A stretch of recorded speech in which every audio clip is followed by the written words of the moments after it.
और चतुश्लोकी भागवत की कथा भागवत जी के दूसरे स्कंद में।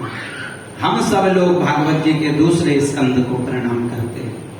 भागवत जी के तीसरे स्कंद में विदुर मैत्रेय संवाद, कपिल देवहूति संवाद और हिरण्याक्ष के वध की कथा भागवत जी के तृतीय स्कंद में है। हम सब लोग तृतीय स्कंद को प्रणाम करते हैं। भागवत जी के चतुर्थ स्कंद में सबसे शुरू में सती चरित, ध्रुव चरित और ध्रुव जी के वंश का वर्णन है। ये भागवत जी के चतुर्थ स्कंद की कथा है। हम सब लोग चतुर्थ स्कंद को प्रणाम करते हैं। भागवत जी के पंचम स्कंद में प्रवेश करें सज्जनों।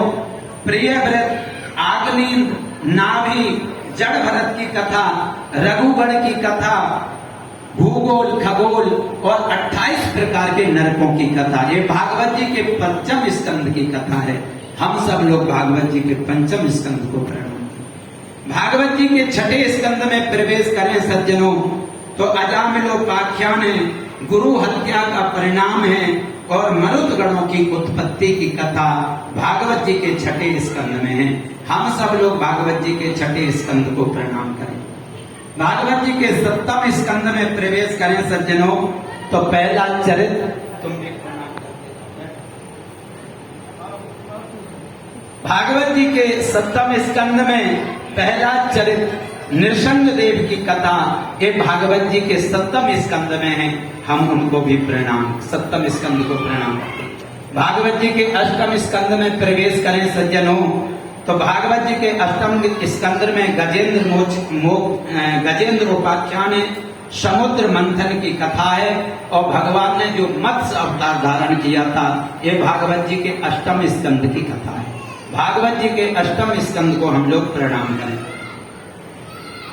भागवत जी के नवम स्कंद में प्रवेश करें तो सबसे पहले सूर्य वंश की कथा है, राम जी का संक्षिप्त वर्णन है और चंद्र वंश का वर्णन भागवत जी के नवम स्कंद में है। नौवें स्कंद को हम सब लोग प्रणाम करें। अब भागवत जी के दसम स्कंद में प्रवेश करें सज्जनों तो भगवान की सुंदर सुंदर बाल लीलाओं से भरा हुआ है भागवत जी का दसम स्कंद। भगवान कृष्ण की करुणा की व्याख्या इस दसम स्कंद में। हम सब लोग इस दसम स्कंद को प्रणाम करें। 11वें स्कंद में नव योगेश्वरों की कथा है, कृष्ण उद्धव संवाद है, यदु वंशियों को जो श्राप लगा था उसकी कथा है और भगवान के स्वधाम की कथा है, उद्धव जी का बद्री का आश्रम जाने की कथा ये भागवत जी के एकादश स्कंद में है। इसको भी हम प्रणाम करते हैं। 12वें स्कंद में भागवत जी के कलयुग के दुर्गुणों का जो मैं अभी बताया कि कलयुग बुरा भी नहीं है अच्छा भी है, कलयुग केवल नाम आधारा, सुमिर सुमिर नर उतरई पारा। तो 12वें स्कंद में कलयुग के दुर्गुणों की महिमा, भगवान सुखदेव का अंतिम उपदेश और सुखदेव का अंतिम उपदेश करके वहां से जाना, परीक्षित जी को नाम का दसन और परीक्षित जी का उद्धार होना, ये भागवत जी के 12 स्कंद की कथा है। हम सब लोग प्रेम से प्रणाम करें। एक श्लोक है, मैं बोलूंगा 3 बार, आप लोग मेरे साथ में बोलेंगे।